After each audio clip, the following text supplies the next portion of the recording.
Barbaric का जीवन विस्तार में जानकारी हिंदी में।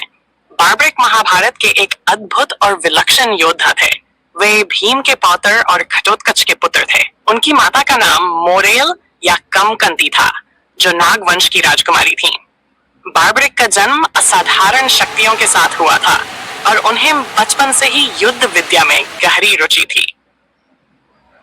शक्ति और वरदान। बार्बरिक ने भगवान शिव की कठोर तपस्या की और उनसे 3 अमोघ बाणों का वरदान प्राप्त किया। इन बाणों को 3 बाणों का दिव्य अस्त्र कहा जाता है। रन, पहला बाण जिसे किसी भी वस्तु को निशाना बनाने के लिए भेजा जा सकता है। डैप, दूसरा बाण जो सभी वस्तुओं को चिह्नित कर देता है जिन्हें नष्ट करना हो। थ्राइन, तीसरा बाण सभी चिह्नित वस्तुओं को नष्ट कर देता है। इन 3 बाणों के साथ बार्बरिक किसी भी युद्ध को एक ही पल में समाप्त कर सकते थे। महाभारत युद्ध में प्रवेश की इच्छा।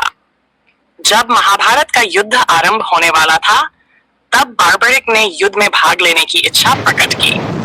उन्होंने अपनी माता से आज्ञा ली और युद्ध क्षेत्र की ओर प्रस्थान किया। उन्होंने प्रतिज्ञा की थी कि वे हमेशा हारने वाले पक्ष का साथ देंगे, क्योंकि यही एक सच्चे योद्धा का धर्म है। युद्ध से पूर्व श्री कृष्ण को बार्बरिक के बारे में ज्ञात हुआ। वे ब्राह्मण वेश में बार्बरिक के पास आए और उनसे उनकी शक्ति के बारे में पूछा। बार्बरिक ने अपने 3 बाणों का प्रदर्शन किया और श्री कृष्ण को बताया कि वह केवल एक बाण से ही युद्ध समाप्त कर सकते हैं। श्री कृष्ण समझ गए कि यदि बार्बरिक युद्ध में भाग लेंगे तो उनकी प्रतिज्ञा के कारण युद्ध का संतुलन बिगड़ जाएगा। वे हर बार हारने वाले पक्ष की ओर जाएंगे और अंततः दोनों पक्ष नष्ट हो जाएंगे। शीश दान। श्री कृष्ण ने बार्बरिक से पूछा कि महाभारत युद्ध में सबसे बड़ा दान क्या हो सकता है। बार्बरिक ने उत्तर दिया, स्वयं का शीश, सिर।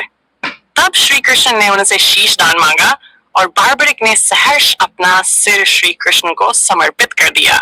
इस बलिदान से श्री कृष्ण अत्यंत प्रसन्न हुए और उन्हें वरदान दिया कि कलयुग में तुम खाटू श्याम के नाम से पूजे जाओगे। जो भी सच्चे मन से तुम्हें याद करेगा, उसकी सभी मनोकामनाएं पूर्ण होंगी।